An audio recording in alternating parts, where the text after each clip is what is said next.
মৰমৰ ছাত্ৰ ছাত্ৰীসকল তোমালোকক মই মোৰ চেনেলটোলৈ স্বাগতম জনাইছোঁ। আজি মই ক্লাছ 8ৰ ভূগোল আৰু অৰ্থনীতি বিজ্ঞান পাঠ্যপুথিৰ পাঠ 11 আৰ্থ-সামাজিক উন্নয়নত বিত্তীয় অনুষ্ঠান প্ৰতিষ্ঠানৰ ভূমিকা পাঠটোত থকা প্ৰশ্ন লগতে অনুশীলনীৰ প্ৰশ্নসমূহৰ উত্তৰসমূহ আলোচনা কৰিম। গতিকে তোমালোকে ভিডিঅ'টো প্ৰথমৰ পৰা শেষলৈকে চাবা। পৃষ্ঠা নং 94 দিয়া আছে উত্তৰ লিখা। প্ৰথম প্ৰশ্নটো হৈছে দেশ এখনৰ ঘৰুৱা উৎপাদন বৃদ্ধিয়ে কি নিৰ্দেশ কৰে? তোমালোকে উত্তৰত লিখিবা দেশ এখনৰ ঘৰুৱা উৎপাদন বৃদ্ধিয়ে দেশখনৰ আৰ্থিক উন্নয়ন সাধনকে নিৰ্দেশ কৰে।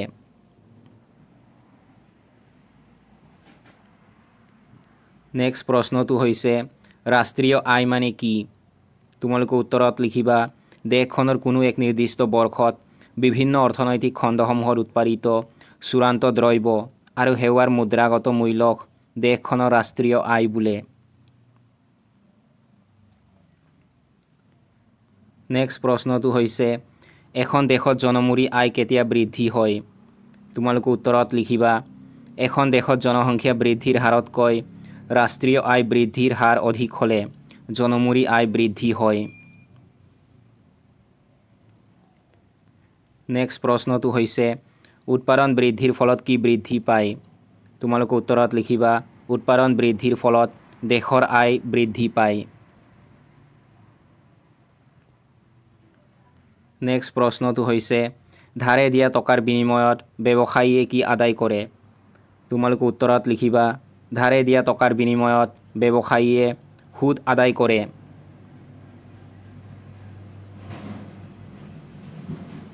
পৃষ্ঠা নং 98 দিয়া আছে উত্তৰ লিখা।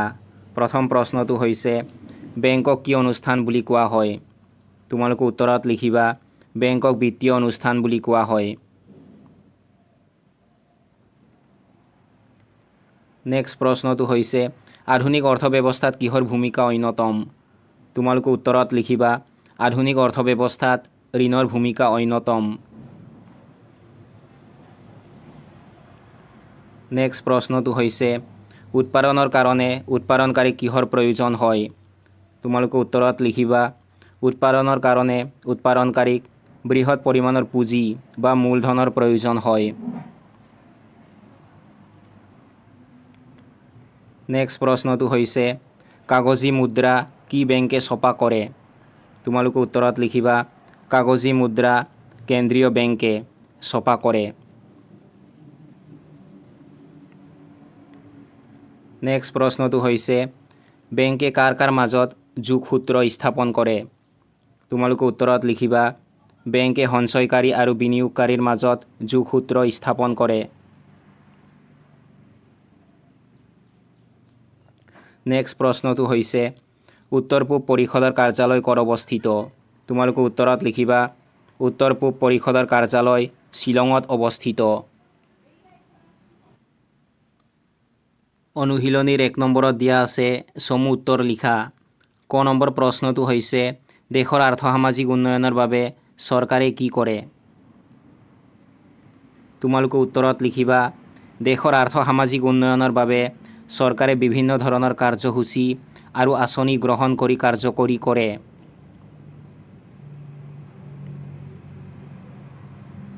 খ নম্বৰ প্ৰশ্নটো হৈছে অৰ্থনৈতিক উন্নয়নৰ মূল নিৰ্দেশক কেইটামানৰ নাম উল্লেখ কৰা। তোমালোকে উত্তৰত লিখিবা অৰ্থনৈতিক উন্নয়নৰ কিছুমান মূল নিৰ্দেশক হ'ল জনমূৰি আয়, মুঠ ঘৰুৱা উৎপাদন, জীৱনৰ প্ৰত্যাশা, সাক্ষৰতা, ৰাষ্ট্ৰীয় আয়, শিক্ষা, স্বাস্থ্য আদি।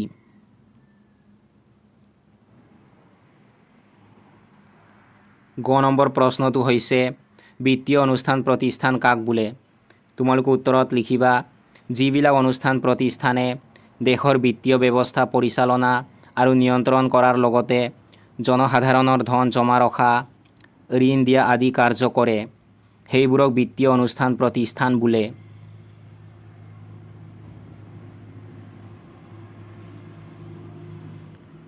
ঘ নম্বৰ প্ৰশ্নটো হৈছে বেংকে কৰা দুটা উল্লেখযোগ্য কামৰ উদাহৰণ দিয়া।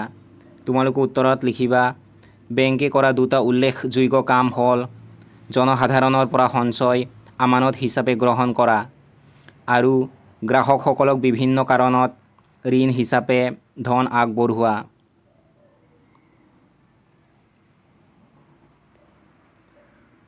নম্বৰ প্ৰশ্নটো হৈছে আমাৰ দেশৰ কেন্দ্ৰীয় বেংকক কি নামেৰে জনা যায়? তোমালোকে উত্তৰত লিখিবা আমাৰ দেশৰ কেন্দ্ৰীয় বেংকক ৰিজাৰ্ভ বেংক অফ ইণ্ডিয়া নামেৰে জনা যায়।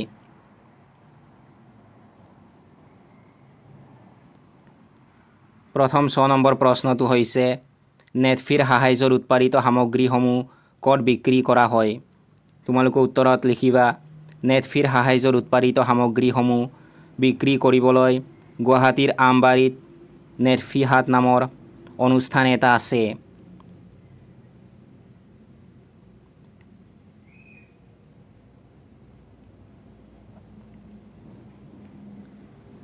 দুই নম্বৰত দিয়া আছে বহলাই আলোচনা কৰা। ক নম্বৰত দিয়া আছে আৰ্থ সামাজিক উন্নয়নত বাণিজ্যিক বেংকসমূহৰ অৱদান। তোমালোকে উত্তৰত লিখিবা আৰ্থ সামাজিক উন্নয়নত বাণিজ্যিক বেংকসমূহৰ অৱদান গুৰুত্বপূৰ্ণ। বাণিজ্যিক বেংকে জনসাধাৰণৰ পৰা সঞ্চয় সংগ্ৰহ কৰে আৰু সেই আমানতৰ ভিত্তিত সমাজৰ বিভিন্ন শ্ৰেণীৰ লোকলৈ যেনে উদ্যোগপতি, কৃষক, কাৰিকৰ, চাকৰিয়াল, শিক্ষাৰ্থী আদিলৈ ঋণৰ যোগান ধৰে। এই ঋণসমূহে দেশৰ অৰ্থনৈতিক কাৰ্যকলাপ বৃদ্ধি কৰে আৰু নিয়োগ সৃষ্টিত সহায় কৰে। শিক্ষাৰ্থীসকলক শিক্ষা ঋণ আগবঢ়াই উচ্চ শিক্ষাৰ প্ৰতি তেওঁলোকৰ ধাউতি বঢ়ায়, যি মানৱ সম্পদৰ উন্নয়নত সহায় কৰে।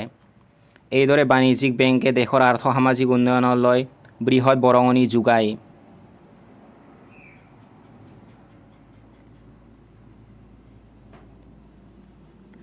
খ নম্বৰত দিয়া আছে উত্তৰ পূব ভাৰতৰ অৰ্থনৈতিক বিকাশত উত্তৰ পূব পৰিষদ আৰু উত্তৰ পূব উন্নয়ন বিত্তীয় নিগমৰ ভূমিকা। তোমালোকে উত্তৰত লিখিবা উত্তৰ পূব ভাৰতৰ অৰ্থনৈতিক বিকাশত উত্তৰ পূব পৰিষদ আৰু উত্তৰ পূব উন্নয়ন বিত্তীয় নিগমৰ ভূমিকা গুৰুত্বপূৰ্ণ। উত্তৰ পূব পৰিষদ এই অনুষ্ঠানে সুসংহত আঞ্চলিক পৰিকল্পনাৰ জৰিয়তে সমগ্ৰ উত্তৰ পূব ভাৰতৰ আৰ্থ সামাজিক উন্নয়নৰ বাবে চেষ্টা কৰে।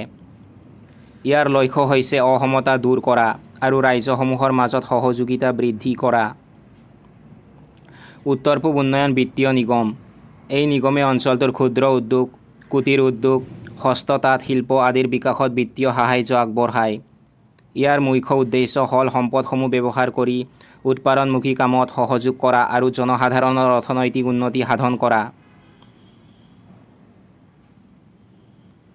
গ নম্বৰত দিয়া আছে আত্মসহায়ক গোট গঠনৰ লক্ষ্য আৰু উদ্দেশ্যসমূহ। তোমালোকে উত্তৰত লিখিবা আত্মসহায়ক গোট গঠনৰ লক্ষ্য আৰু উদ্দেশ্যসমূহ তলত উল্লেখ কৰা হ'ল। আত্মসহায়ক গোট গঠনৰ জৰিয়তে সমূহীয়াভাৱে কাম কৰাৰ শক্তি আৰু উদ্যম সৃষ্টি কৰা। উন্নয়নমূলক আঁচনিৰ জৰিয়তে বিত্তীয় প্ৰতিষ্ঠানৰ পৰা ঋণ গ্ৰহণৰ সুবিধা লোৱা। গোটৰ সদস্যসকলে সমূহীয়াভাৱে অৰ্থনৈতিক কাৰ্যসূচী গ্ৰহণ কৰা। গোটৰ সদস্যসকলৰ মাজত সঞ্চয়ৰ অভ্যাস গঢ়ি তোলা। গ্ৰাম্য জনসাধাৰণৰ মাজত সজাগতা সৃষ্টি কৰি নিজকে নিজে সহায় কৰাৰ মানসিকতা গ্ৰহণ কৰা। ঋণ দিয়া অনুষ্ঠানৰ লগত যোগাযোগ স্থাপন কৰা আৰু সমূহীয়া ঋণ পোৱাত সহায় কৰা আদি উল্লেখযোগ্য।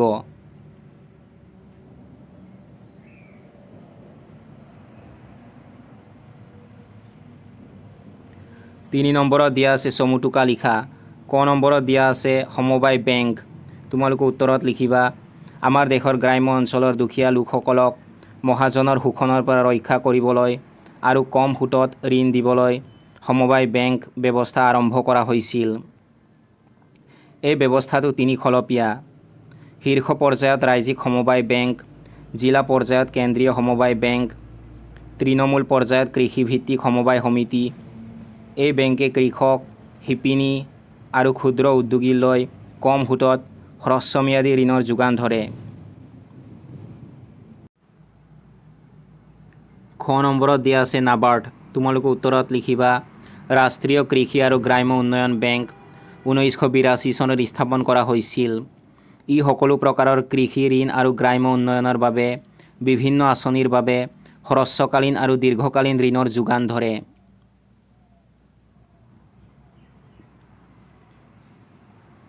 গ নম্বৰত দিয়া আছে কেন্দ্ৰীয় বেংক।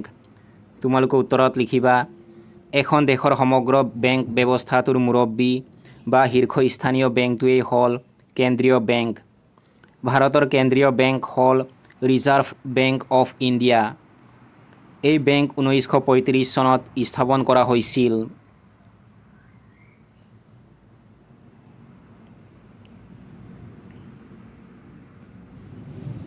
ঘ নম্বৰত দিয়া আছে আত্মসহায়ক গোট। তোমালোকে উত্তৰত লিখিবা আত্মসহায়ক গোট হৈছে 10ৰ পৰা 20 জন সদস্যক লৈ গঠিত এক গোট, যিসকলে উৎপাদনমূলক কামত নিয়োজিত হৈ আৰ্থিকভাৱে স্বাৱলম্বী হ'ব বিচাৰে। এই গোটৰ সদস্যসকলে নিয়মিতভাৱে সঞ্চয় কৰি এক সমূহীয়া পুঁজি গঠন কৰে আৰু বেংকৰ পৰা ঋণ লাভ কৰে।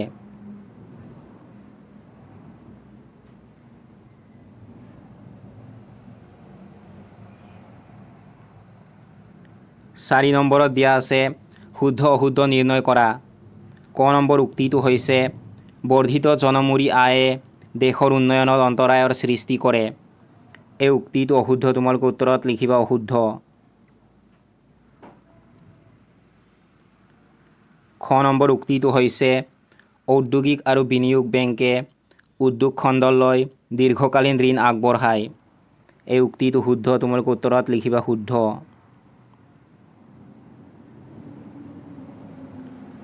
গ নম্বৰ উক্তিটো হৈছে আত্মসহায়ক গোটে কেন্দ্ৰীয় বেংকত ছেভিং বেংক একাউণ্ট খুলিব লাগে।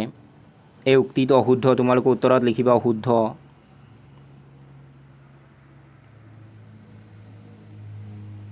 ঘ নম্বৰ উক্তিটো হৈছে নেটফিৰ মুখ্য কাৰ্যালয় শ্বিলঙত অৱস্থিত। এই উক্তিটো অশুদ্ধ। তোমালোকে উত্তৰত লিখিবা অশুদ্ধ। ঙ নম্বৰ উক্তিটো হৈছে আৰ্থিকভাৱে স্বচ্ছল লোকসকলে আত্মসহায়ক গোটৰ সদস্য হ'ব পাৰে। এই উক্তিটো অশুদ্ধ। তোমালোকে উত্তৰত লিখিবা অশুদ্ধ।